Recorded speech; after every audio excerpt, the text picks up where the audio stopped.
अब थोड़ा तकनीकी पे बात कर लेते हैं, टेक्नोलॉजी पे बात कर लेते हैं। ये जो सैटेलाइट है इसका नाम है CMS-03 GSAT-7R और ये एक जियो स्टेशनरी सैटेलाइट है। स्टेशनरी का मतलब होता है स्थित और जियो का मतलब होता है पृथ्वी। आप सभी को पता है जियो बोलते हैं गोल गोल पृथ्वी को और स्टेशनरी मतलब स्थिर। लेकिन जो सैटेलाइट होते हैं वो तो यात्रा करने के लिए होते हैं, यानी कि अंतरिक्ष क्षेत्र में पृथ्वी की निगरानी करने के लिए छोड़े जाते हैं, जासूस होते हैं। लेकिन इसे जियो स्टेशनरी क्यों बोला गया? जियो स्टेशनरी इसलिए बोला गया क्योंकि इसे GTO यानी कि जियो ट्रांसफर ऑर्बिट में सेट किया गया है। कहां से सेट किया गया? ये है भैया हमारी पृथ्वी। पृथ्वी होती है गोल गोल, आप सभी को पता है पृथ्वी एक बॉल की तरह होती है जो कि ब्रह्मांड में तैर रही है। जैसे हमारी पृथ्वी तैर रही है वैसे ही और सभी ग्रह 9 के 9 ग्रह तैर रहे हैं। ये जो बोलते हैं कि पृथ्वी किसी इंसान पे खड़ी है या कोई भी लेके इसको खड़ा है, ऐसा कुछ नहीं है। ये ग्रेविटी के यानी गुरुत्वाकर्षण बल के द्वारा ये ब्रह्मांड में सभी ग्रह तैरते रहते हैं। उस बात को फिर कभी करेंगे किसी और वीडियो में। थोड़ा यहाँ समझ लेते हैं सैटेलाइट की टेक्नोलॉजी को। यह है हमारी पृथ्वी।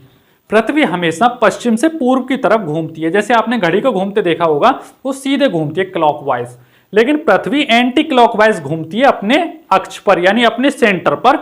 एंटी क्लॉकवाइज घूमती है उल्टा यानी पश्चिम से पूर्व की तरफ, इस तरीके से। इसका एक चक्र 24 घंटे में कंप्लीट होता है। करेक्ट समय होता है 23 घंटे 11 मिनट और 56 सेकंड। 23 घंटे 11 मिनट और 56 सेकंड में दिन और रात कंप्लीट करती है, यानी कि पृथ्वी का एक बार घूमना ही दिन और रात कहलाता है। इसी को बोलते हैं पृथ्वी का एक चक्र कंप्लीट करना अपने अक्ष पर यानी अपने सेंटर पर। ठीक है ना? कितनी गति से घूमती है? 1670 किलोमीटर प्रति घंटे की रफ्तार से परिक्रमा करती है अपने अक्ष पर, जिसको दिन और रात बोला जाता है। अगर सेकंडों में बात करें तो 30 किलोमीटर प्रति सेकंड की रफ्तार से पृथ्वी रोटेट करती है। लेकिन सर हम बात सैटेलाइट की कर रहे हैं तो पृथ्वी का क्या लेना देना है? हाँ, पृथ्वी से ही तो लेना देना है, लेकिन थोड़ा और समझ लेते हैं। ये जो पृथ्वी है इसमें भारत लगभग यहां पड़ता है इस क्षेत्र में, यानी ये विषुवत रेखा है सेंट्रल लाइन पृथ्वी की, सेंट्रल लाइन से थोड़ा ऊपर पड़ता है। ठीक है ना? उत्तरी दिशा की तरफ भारत पड़ता है। अब भारत में भी ये जो क्षेत्र है, नीचे वाला जो क्षेत्र है जिसको साउथ इंडिया बोला जाता है, जिसके दोनों तरफ समुद्र है, उसी के बिल्कुल ऊपर निगरानी करेगा हमारा CMS-03 या GSAT-7R सैटेलाइट। हमेशा उसी की निगरानी में तैनात रहेगा। क्यों तैनात रहेगा? क्योंकि यह भी इतनी ही गति के साथ परिक्रमा करेगा पृथ्वी के साथ साथ जितनी गति के साथ पृथ्वी परिक्रमा कर रही है। कितनी? 30 किलोमीटर प्रति सेकंड की रफ्तार से पृथ्वी के साथ साथ ही घूमता रहेगा। आई बात समझ में? तो जब भी हम दूरबीन से देखेंगे इसे नीचे से तो हमें ऐसे ही लगेगा कि सैटेलाइट स्थिर है, स्टेशनरी है, चल नहीं रहा है। क्यों लगेगा? क्योंकि पृथ्वी के साथ साथ ही परिक्रमा कर रहा है।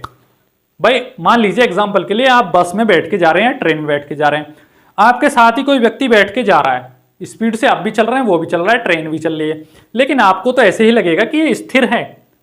तो सेम वैसे ही ये हमें पृथ्वी से स्थिर लगता है, स्टेशनरी, इसलिए इसका नाम दिया जाता है जियो स्टेशनरी सैटेलाइट। हालांकि ये पृथ्वी के साथ ही परिक्रमा कर रहा होता है पृथ्वी के चारों तरफ। ठीक है ना? तो जब यहां स्थिर रहेगा, जिस लोकेशन के लिए इसे भेजा गया है साउथ इंडिया की रक्षा करने के लिए, तो हमेशा उस पर आंख गड़ाए देखता रहेगा। कितनी दूरी से? 36,000 किलोमीटर की दूरी से हमेशा पृथ्वी पर नजर बनाए रखेगा और इंटरनेट प्रोवाइड कराता रहेगा। तो इसलिए इसको जियो स्टेशनरी CMS-03 सैटेलाइट बोला गया है। GSAT श्रेणी के जो सैटेलाइट होते हैं उनको अलग अलग नाम से छोड़ा जाता है, जैसे इसको CMS-03 के नाम से छोड़ा गया। GSAT श्रेणी के सैटेलाइट स्पेशली भारतीय फौज यानी इंडियन डिफेंस के लिए यूज किए जाते हैं, चाहे वो इंडियन आर्मी हो, चाहे इंडियन नेवी हो, चाहे एयरफोर्स हो, सभी के लिए GSAT श्रेणी के सैटेलाइट छोड़े गए हैं। पहले से भी कई सैटेलाइट इंडियन आर्मी के लिए कार्यरत हैं। ठीक है ना? तो GSAT श्रेणी के सैटेलाइट जो होते हैं वो स्पेशली ही भारत की रक्षा के लिए, बॉर्डर सिक्योरिटीज के लिए उड़ाए जाते हैं वैज्ञानिकों के द्वारा।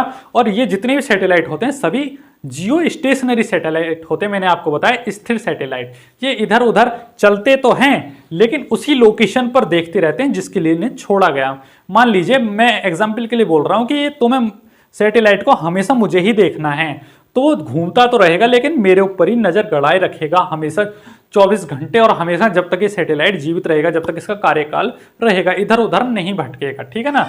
बाकी जो सैटेलाइट होते हैं वो जियोसिंक्रोनस सैटेलाइट होते हैं, वो यात्रा करते रहते हैं, कभी इस लोकेशन पर, फिर दूसरी लोकेशन को दिखाएंगे, फिर तीसरी को, यानी उनकी लोकेशन चेंज होती रहती है। एग्जाम्पल के लिए ले लेते हैं, एक अंतरिक्ष स्पेस स्टेशन है जिसको ISS नाम से जाना जाता है, इंटरनेशनल स्पेस स्टेशन। वो कभी भारत की लोकेशन को कैप्चर करता है, कभी अमेरिका की, यानी अलग अलग देशों पर जाता रहता है, पूरे ब्रह्मांड की परिक्रमा करता है। लेकिन ये जो CMS-03 सैटेलाइट है ये उस प्रकार का सैटेलाइट नहीं है, ये स्टेशनरी सैटेलाइट है, ठीक है, जिसको अंतरिक्ष में उड़ाया है भारत की सिक्योरिटी करने के लिए, रक्षा करने के लिए, डिफेंस इंडियन नेवी की सिक्योरिटीज और टेलीकम्युनिकेशन को मजबूत करने के लिए इसको लॉन्च किया गया है। तो ऐसी ही साइंस और टेक्नोलॉजी से जुड़ी हुई वीडियो देखने के लिए लूसेंट स्टडी यूट्यूब चैनल को शेयर करें, सब्सक्राइब करें और अपना सपोर्ट बनाए रखें। जय हिंद, जय इसरो, जय विज्ञान।